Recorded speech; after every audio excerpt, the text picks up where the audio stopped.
When you're faced with chronic disease, there's a lot of decisions to be made, including how do you take care of yourself, even if it means for a limited amount of time.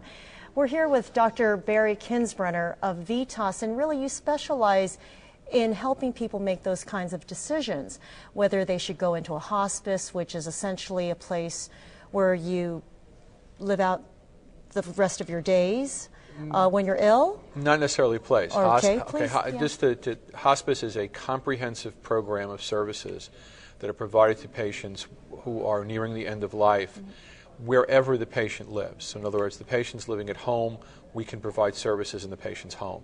If the patient is living in a facility such as a nursing home or an adult living facility, we can provide the care in the facility.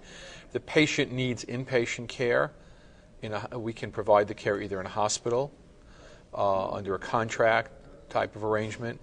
We often have space rented in a hospital and have a hospice unit designated within a hospital facility. Some hospices will have freestanding buildings that people go to for inpatient care, but it's generally, hospice care here in the United States is generally provided wherever the patient lives. We bring the care to the patient. What happens sometimes is people struggle with accepting the idea that their illness is life-limiting. And you really need to approach patients earlier on in the course of the illness to begin the conversation so that we can then allow an easier transition to hospice when the time is appropriate. We still find, even though about 40% of people who die on a hospice today, many of them are still dying on a hospice after only a very short period of time. The median length of stay in a hospice is under 3 weeks. So that we'd like to see patients receive hospice services earlier. There are many barriers to that. Those barriers take on many forms, some of which relate to people's preferences around their culture, their religion, or other factors. And as we learn more about these barriers, we've learned different ways to help overcome those barriers to at least begin the conversation sooner. One of the ways we do that is through providing services before hospice is appropriate in the form of palliative care. Palliative care is basically primarily a physician consult service that can again be provided either in a hospital setting or in a patient's home or even in an outpatient office setting if the patient can get there.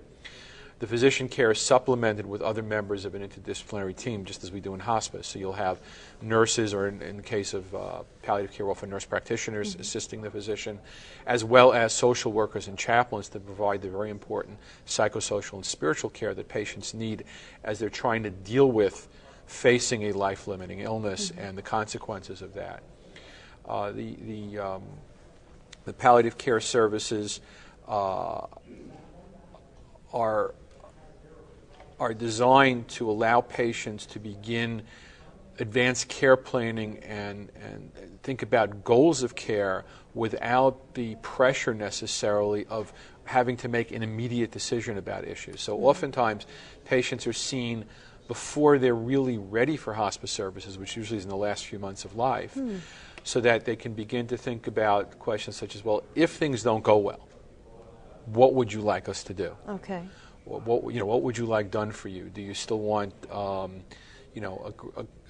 hate to use the word aggressive measures, but you still want measures directed at trying to treat your illness, even if the chances of that treatment helping are small? Or would you rather us then change the focus to more focus directed at your symptoms and at making you feel better and supporting you and more comfortable and helping your family and you cope with what's happening? And what do people normally choose? It varies. It varies, and again, some of these decisions are motivated not only by individual personal wishes, but by one's ethnic background or one's religious background and belief system.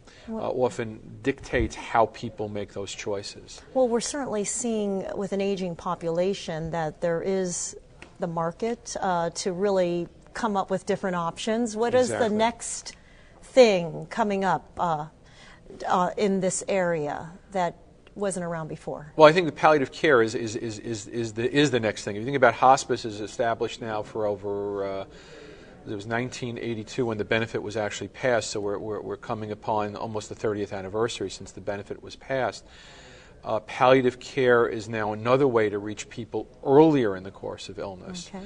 And I think it's very, very important because we're really getting to a place where we're helping people think about these things sooner.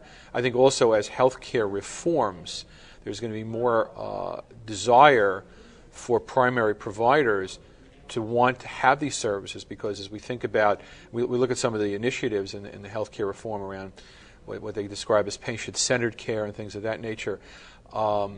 This is patient-centered care. This is care revolved around what are the patient's wishes and desires in the face of chronic and often life-limiting illness.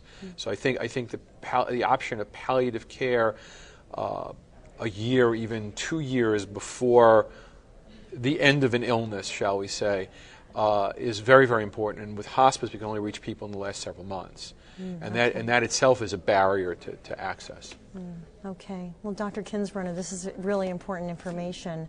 Thank you for your time today. You're welcome. Thank you. I'm Mabel Jong. Thanks for watching.